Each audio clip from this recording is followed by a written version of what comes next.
David Lodge, Biography, Death. Full name, David John Lodge. Born the 28th of January 1935, London, England.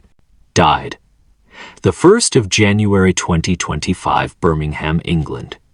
Age death, Neophius. Cause of death. Not publicly specified sources note that he died peacefully at home surrounded by family. Career and contributions. British novelist, literary critic, and academic. Professor of English Literature at the University of Birmingham, 1960, 1987. Renowned for his satirical novels about academic life known collectively as the Campus Trilogy. Changing Places, 1975. Small World, 1984. Nice Work, 1988. Also authored works of literary criticism, memoirs, screenplays, and stage plays. Awards recognition. Commander of the Order of the British Empire, CBE 1998. Chevalier de l'Ordre des Arts et des Lettres, France 1997. Multiple Booker Prize shortlistings for his novels. Final Days Legacy. Lodge passed away peacefully on New Year's Day, 2025, in Birmingham. Remembered for blending humor and intellect in his depictions of academia and English life. Colleagues and readers praised his kindness, wit, and lifelong dedication to literature.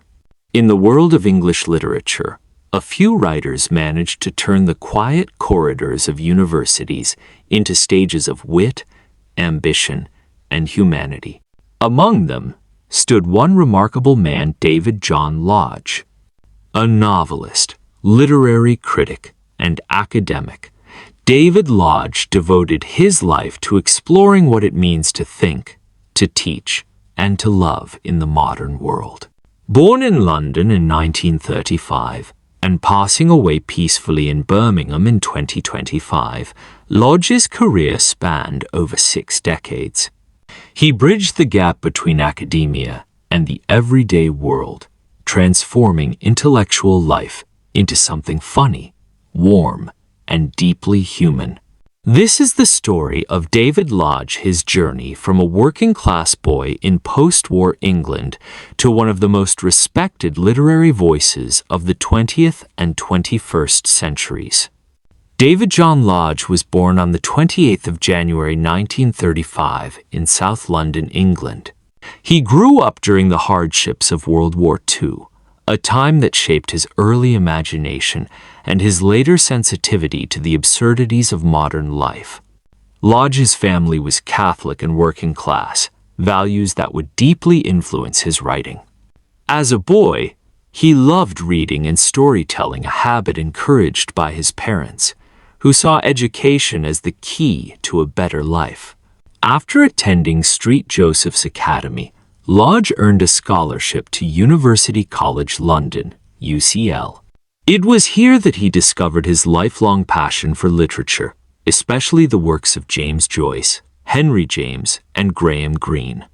His academic brilliance soon became evident, and he graduated with a first-class degree in English. Shortly after, he completed his national service in the British Army, an experience that would later find its way into his early novels. Returning to academia, he earned his PhD in English literature from the University of Birmingham, the institution that would later become his intellectual home. In 1960, David Lodge joined the University of Birmingham as an English lecturer.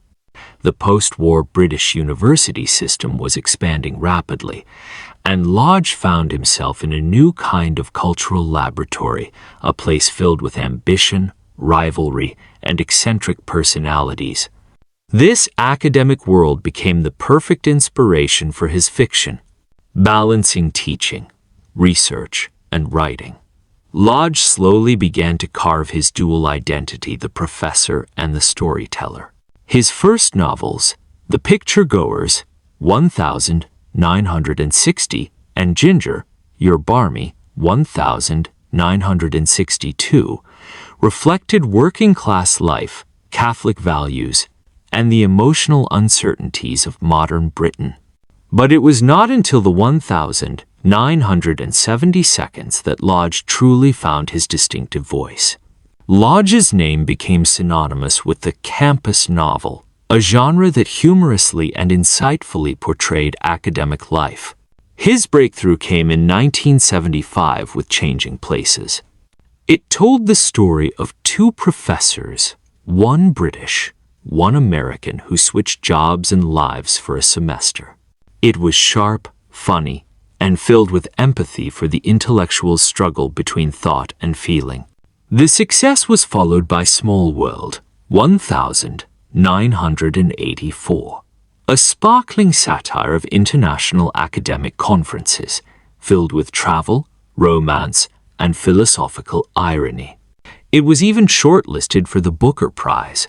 The trilogy concluded with Nice Work, 1988, another Booker nominee which explored the meeting of academia and industry through the story of a feminist lecturer and a factory manager forced to understand each other's worlds. Together, these novels, often called the Campus Trilogy, made David Lodge one of Britain's most celebrated authors. David Lodge's fiction is marked by humor, intelligence, and humanity. He wrote about professors, students, and writers, but always used them as mirrors for deeper human truths. Recurring themes in his work include the tension between faith and reason, the complexities of communication and misunderstanding, the conflict between love, morality, and ambition. Lodge often drew on his own life as a Catholic, as an academic, and as a man navigating the cultural revolutions of the 20th century. His prose was never pretentious. It was clear, elegant, and often delightfully funny. He believed that laughter could reveal truth just as powerfully as tragedy. David Lodge married Mary Frances Jacob in 1959, a partnership that lasted throughout his life.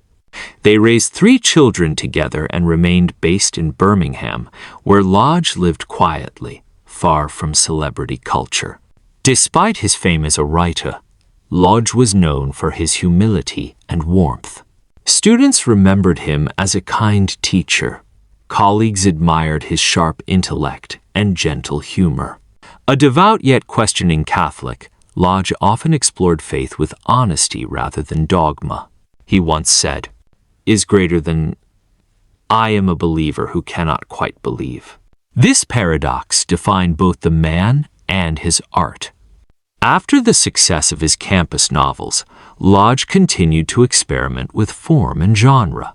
He wrote Therapy, 1995, a poignant exploration of midlife crisis, Thinks, 2001, about consciousness and artificial intelligence, and Death Sentence, 2008, inspired by his own gradual hearing loss.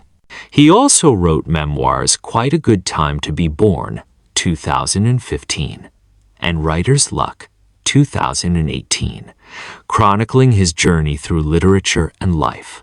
Over his career, Lodge received numerous honors, including Commander of the Order of the British Empire, CBE, in 1998, Chevalier de l'Ordre des Arts et des Lettres from France in 1997, multiple Booker Prize nominations.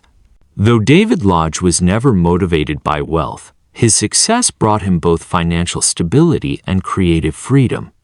By the early 2000s, his estimated net worth stood between $5 and $10 million, derived primarily from book royalties, teaching, and television adaptations, including the BBC's Nice Work, 1989.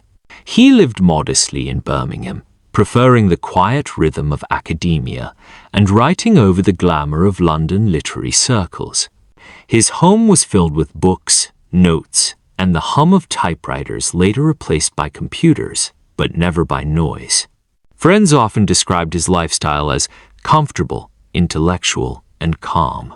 In his later years, Lodge continued to write essays, give lectures, and mentor younger writers. Even in his 82nds, his curiosity and humor remained undimmed. He passed away peacefully on the 1st of January 2025 at his home in Birmingham, surrounded by family. He was 89 years old. The news of his death was met with tributes from writers, scholars, and readers around the world. Many called him the gentleman of letters, a man who combined intellect with kindness. David Lodge left behind more than 24 books, hundreds of essays, and generations of readers and students. He proved that literature could be both serious and funny, both academic and accessible. His campus novels continue to influence modern fiction and television, inspiring writers across the world. In his own words, "Is greater than comedy is the way we make sense of our confusion. Without laughter, we cannot truly see ourselves." Lodge's laughter was never cruel. It was compassionate, understanding, and deeply human. From the lecture halls of Birmingham to the pages of literary history, David Lodge remains a voice of warmth, wit, and wisdom. He turned the ivory tower into a mirror, showing us how scholars, like all of us, search for love, meaning, and truth. Nearly a century after his birth, his words still remind us that learning is not only about knowledge, it is about empathy, humor, and the courage to question. Pause. This was the story of David Lodge, the writer who made thinking a form of art. If you enjoyed this documentary, don't forget to subscribe for more in-depth stories about the world's greatest thinkers and writers. Thank you for watching, and until next time, keep reading, keep learning, and keep wondering.